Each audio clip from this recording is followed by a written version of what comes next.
Je voulais proposer une technique qui permette d'éviter la répétition d'une texture. Donc on peut passer de ça à ça.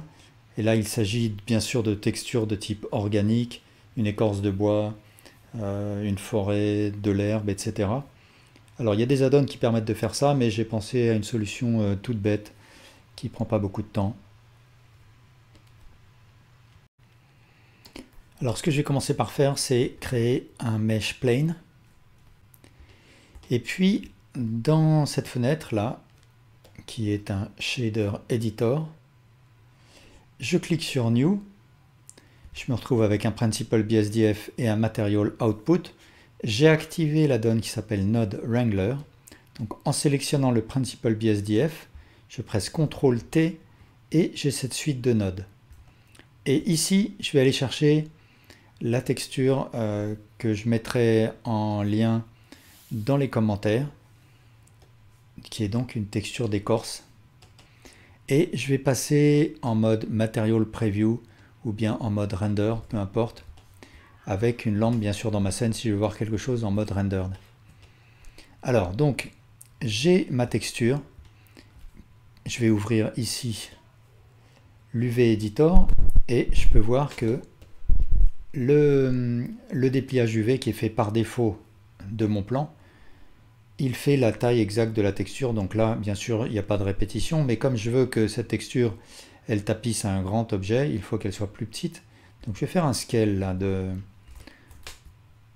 mon UV, et là, je peux commencer à voir les répétitions qui sont gênantes. Je pourrais tout aussi bien faire un scale avec, alors je vais faire des CTRL Z, un scale avec ici les valeurs scale. Donc par exemple, je vais créer un input value, je le rends dans la valeur scale et j'augmente cette valeur jusqu'à avoir une répétition pour pouvoir régler mon problème. Alors ce que je vais faire en fait, c'est mixer cette texture avec elle-même de manière à brouiller la texture seule.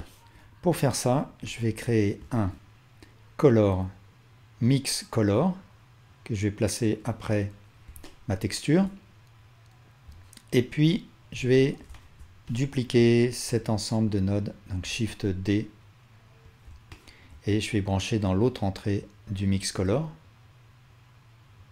Donc pour l'instant les deux se superposent, donc là il faudrait que j'utilise la sortie UV aussi.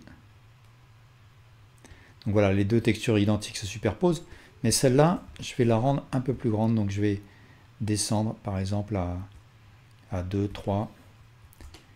Et je pourrais tout simplement faire un mix comme ça.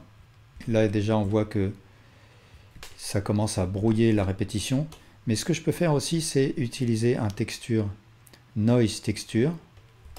Je vais aussi brancher l'UV dans l'entrée vector. Je vais l'utiliser comme facteur dans l'entrée facteur du mix color.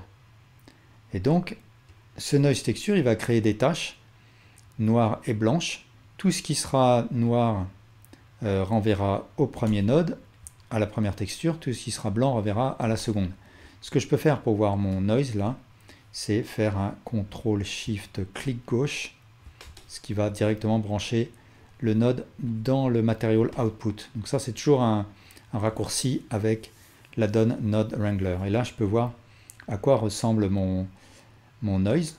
Et ce que je vais peut-être faire, c'est créer un converteur color ramp juste derrière, histoire de pouvoir mieux contrôler le contraste.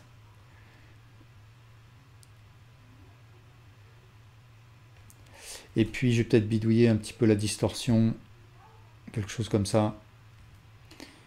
Voilà, donc pour l'instant, je vais en rester là avec mon noise. Je vais rebrancher le Principal BSDF dans le Material Output. Donc CTRL-SHIFT-clic gauche.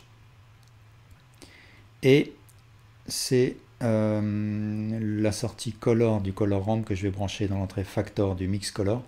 Et donc maintenant, j'ai bien un mix de mes deux textures, mais via un noise, ce qui va rendre le mélange plus accidenté. Alors là, je peux bidouiller les aiguilles.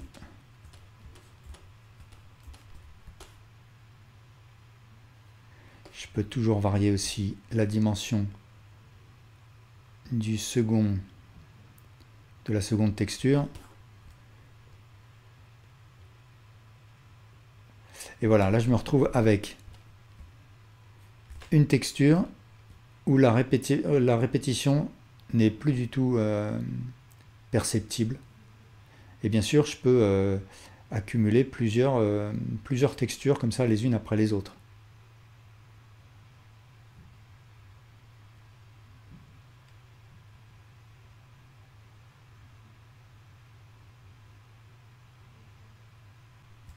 Alors là, pour comparaison, je vais dupliquer mon objet, Shift D, X, et là, je vais récupérer l'ancien matériau. Donc, je clique ici pour créer un nouveau matériau.